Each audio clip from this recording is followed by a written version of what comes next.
All'appello mancano 150 posti. Le offerte arrivate alla Prefettura di Padova per l'accoglienza dei profughi sono per 1.850 posti a fronte di una richiesta di 2.000. 21 le cooperative provenienti da tutta Italia che hanno presentato la documentazione per partecipare all'appalto per l'accoglienza, che vale in tutto ben 87 milioni di euro.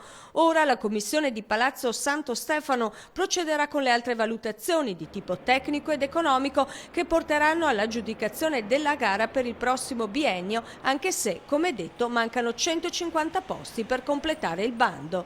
Attualmente i richiedenti asilo sistemati nella provincia di Padova sono 2.451, di questi 894 sono accolti nell'ex base militare di San Siro di Bagnoli, divenuta hub provinciale.